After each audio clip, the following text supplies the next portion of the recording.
ये वीडियो हमारा कक्षा 8 के लिए है। कक्षा 8 में अभी तक हम लोग हीरों का हार पढ़ रहे थे हिंदी साहित्य के क्षेत्र में। उसके पूर्ण होने के पहले हम लोग ग्रामर का कुछ पॉइंट पढ़ रहे थे।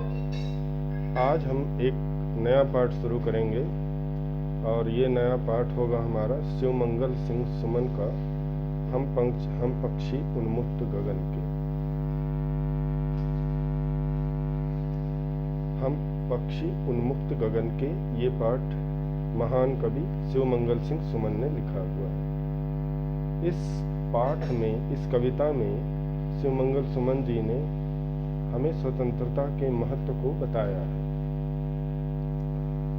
सबसे पहले हम लोग शिवमंगल सिंह सुमन जी के जो कवि हैं उनके बारे में जान लेते हैं, उनका परिचय ले लेते हैं। शिवमंगल सिंह सुमन का जन्म 5 अगस्त 1915 को उत्तर प्रदेश के उन्नाव जिले में हुआ था।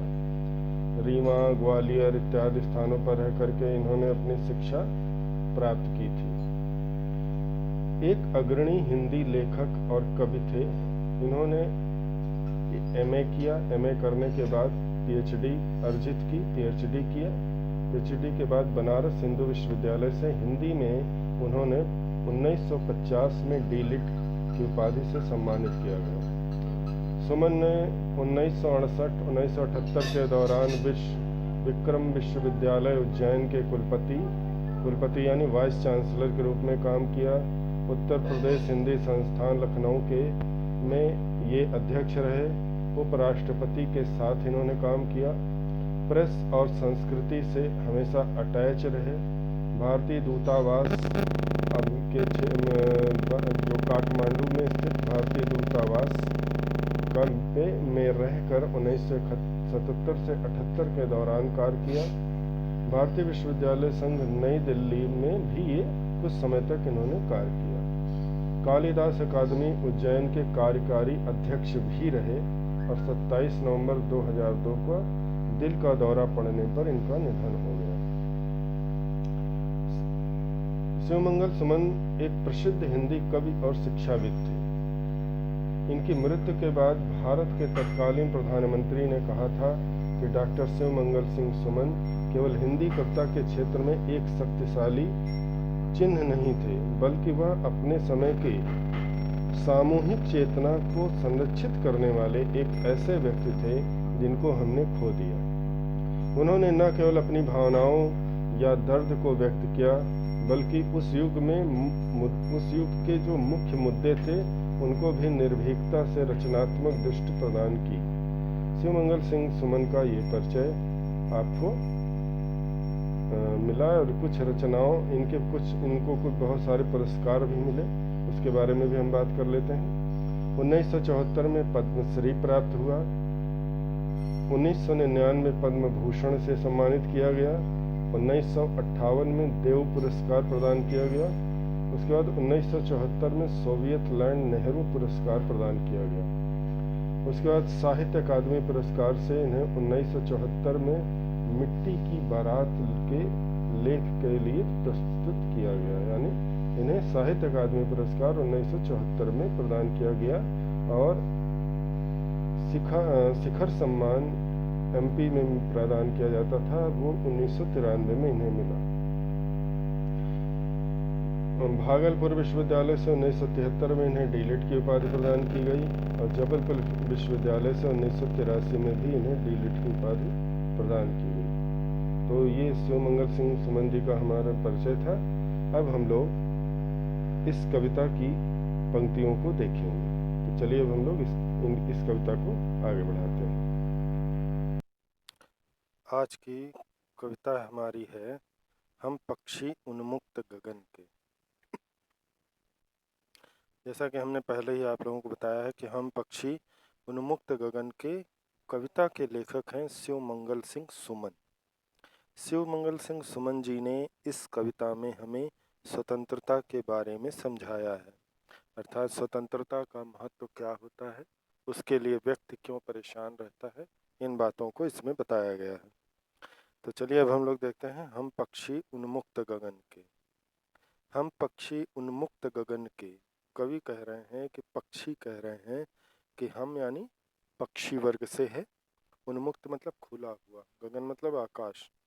हम खुले हुए आशान आकाश में विचरण करने वाले पक्षी हैं। अर्थात हम किसी जगह पर रह नहीं सकते, ठहर नहीं सकते, और हम जगह जगह पर उड़ते रहना ही हमारा कार्य है, और उड़ना ही हमारे जीवन का लक्ष्य है। करें हम उन्मुक्त यानी खुले आकाश में स्वतंत्रता पूर्वक विचरण करने वाले पक्षी हैं। पिंजराबद्ध न गा पाएंगे। कभी कह रहे हैं कि अगर पिंजराबद्ध, पिंजरा मतलब पिंजरा मतलब पिंजरा, केज, जिसके अंदर पक्षियों को कैद किया जाता है, कि अगर हमें पिंजड़े में बंद कर दिया जाए तो न गा पाएंगे, तो हम स्वतंत्रता के गीत कैसे गा पाएंगे। अर्थात कवि कह रहे हैं कि पक्षी उन्मुक्त यानी खुले आसमान में उन्मुक्त रूप से स्वतंत्रतापूर्ण तरीके से विचरण करने वाले जीव हैं। अगर उनको हम पिंजरे में कैद कर देते हैं तो भला उनकी स्वतंत्रता के गीत कैसे गा सकती है, क्योंकि पिंजरे की दीवारें बहुत कम होती हैं, छोटी होती हैं। पक्षी शायद पंख फैला करके भी उसमें नहीं बैठ सकता, उड़ने की तो बात ही छोड़िए। कनक कनक तीलियों से टकराकर पुलकित पंख टूट जाएंगे।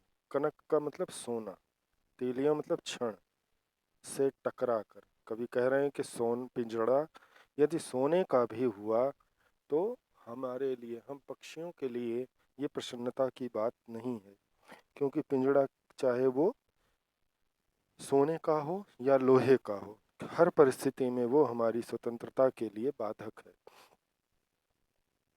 उस सोने के पिंजड़े में लगी हुई सोने की तीलियों से भी हमारे पंख टकरा कर टूट जाएंगे। कवि कहना चाहता है कि पक्षी का स्वभाव है उड़ना। उड़ने के लिए वो बार बार पंख को फैला करके हवा में हिलाता है। यदि वो पक्षी इसी तरह से पंख पिंजरे में बंद रह करके अपने पंख को फड़फड़ाता है, फैलाता है और उड़ने की कोशिश करता है, तो उसके पंख तीलियों यानी पिंजरे की दीवारों से या उसकी छड़ों से, भले ही वो सोने की हो, टकराएंगी और टकरा करके टूट जाएंगी। कह पुलकित पंख टूट जाएंगे। पुलकित यानी प्रसन्न, उड़ने के लिए बेचैन। करें जो पुलकित यानी हमारे जो प्रसन्न पंख हैं वो टूट जाएंगे, यानी हमारी स्वतंत्रता के साथ ही हमारे पंख इन पिंजरों की दीवारों से, छड़ों से टकरा टकरा कर टूट जाएंगे। कभी कह रहे हैं हम बहता जल पीने वाले। क्या कह रहे हैं पक्षी, हम एक जगह पर रुका हुआ जल यानी कटोरी में या किसी भी बर्तन में दिया हुआ पानी हम नहीं पीते, हम बहता जल पीने वाले। करें जिस प्रकार से हम उन्मुक्त यानी स्वतंत्र आकाश में विचरण करने वाले जीव हैं, उसी तरह स्वतंत्रता पूर्वक बहने वाली नदियों का जल हम पीते हैं। यानी जल, नदियों का जल लगातार बहता रहता है, पक्षी पशु मनुष्य सब उसका लाभ उठाते हैं। करें हम बहते हुए जल के पानी को पीने वाले पक्षी हैं। मर जाएंगे भूखे प्यासे। कभी कह रहा है कि पक्षी कह रहे हैं कि अगर हमें पिंजड़े में कैद रखा गया तो हम अपनी स्वतंत्रता के अभाव में अपने प्राणों का त्याग कर देंगे। हम प्यास से मर जाएंगे, हम भूख से व्याकुल होकर के अपने प्राण छोड़ देंगे, मर जाएंगे। अर्थात अगर हमारी स्वतंत्रता के लिए बाधक बना जाएगा या हमारी स्वतंत्रता में रुकावट डाली जाएगी तो हमारे प्राण निकल जाएंगे। कहीं भली है कटुक निबौरी कनक कटोरी की मैदा से। कहीं भली है कटुक निबौरी। कवि कह रहे हैं कि पक्षी कह रहा है कि कहीं मतलब भली है, यानी कि कटुक निबौरी, ये कड़वी, निबौरी यानी कड़वी मतलब स्वाद में कड़वी होती है। नीम का जो फल होता है उसको निबौरी बोलते हैं, और वो खाने में क्या होता है, सब मीठा बहुत होता है परंतु स्वाद उसका कसैला कड़वा होता है। करें कि जो उसकी निबौरी होती है वो स्वाद में, टेस्ट में बहुत कड़वी होती है, परंतु बहुत अच्छी है गुलामी की उन जंजीरों से जो हमें सोने के पिंजरे में रखकर दी जाने वाली है या दी जाती है। करें कनक कटोरी की मैदा से। कनक यानी सोना, यानी सोने की कटोरी में, सोने की कटोरी में रखा हुआ मैदा यानी मैदा का मतलब हुआ सुलभ अनाज। यहाँ पे कवि कहना चाहता है कि जो पिंजरे में पक्षी रहते हैं उन्हें कुछ भी कार्य करने की ज़रूरत नहीं पड़ती है, उन्हें हर सब कुछ पिंजरे में ही मिल जाता है। कहें इस सोने की कटोरी में रखा हुआ ये कनक मैदा यानी मीठा अनाज स्वादिष्ट भोजन से कहीं अच्छी हमारी स्वतंत्रता में प्राप्त होने वाली वह कड़वी निमकौरी है। कवि कहना चाहते हैं कि पक्षी बड़े से बड़े सुख का भी त्याग कर देना चाहते हैं सिर्फ अपनी स्वतंत्रता के लिए।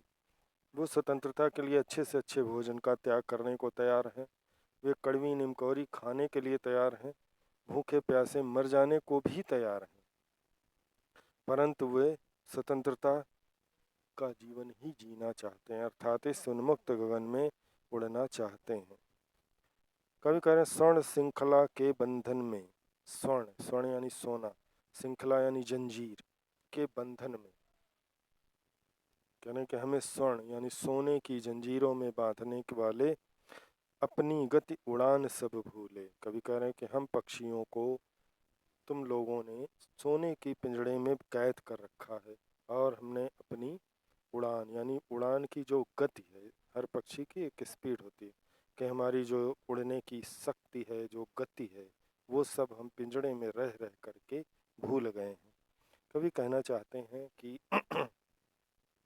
पक्षी कह रहे हैं कि हम उन्मुक्त गगन के उड़ने वाले जीव हैं। अगर हमें सोने के पिंजड़े स्वर्ण श्रृंखला यानी सोने की जंजीरों में बांध कर रखा जाता है तो हम अपनी उड़ने की क्षमता को धीरे धीरे भूल जाते हैं। बस सपनों में देख रहे हैं तरु की फुनगी पर के झूले करें, और फिर हमारे लिए तरु यानी कवि कह रहे हैं कि पक्षी कह रहे हैं, पक्षी कह रहा है कि अगर हमें सोने के पिंजरे में भी कैद कर दिया गया तो बस हम अब मेरे लिए उड़ना और पक्षी पेड़ों की डालों पर लटक कर झूला झूलना बस हमारे लिए एक दुस्वप्न ही रह जाता है। तरु मतलब वृक्ष, फुनगी मतलब उनकी डाली पर के झूले, कारण उनकी डाली के जो झूले हैं।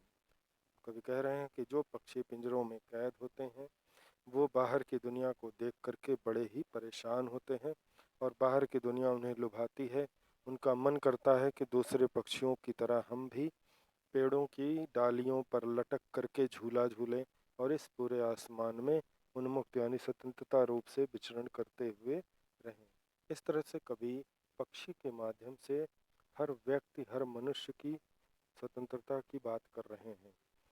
जिस समय यह कविता लिखी गई उस समय स्वतंत्रता आंदोलन का समय था, तो उस समय आज़ादी की लड़ाई चल रही थी। तो व्यक्तियों को आज़ादी दिलाने के लिए कवि ने इस तरह की कविता की रचना की। इसका मतलब था कि कवि कहीं न कहीं स्वतंत्रता का पोषक था और आज़ादी की लड़ाई में अपना योगदान इस तरह से दे रहे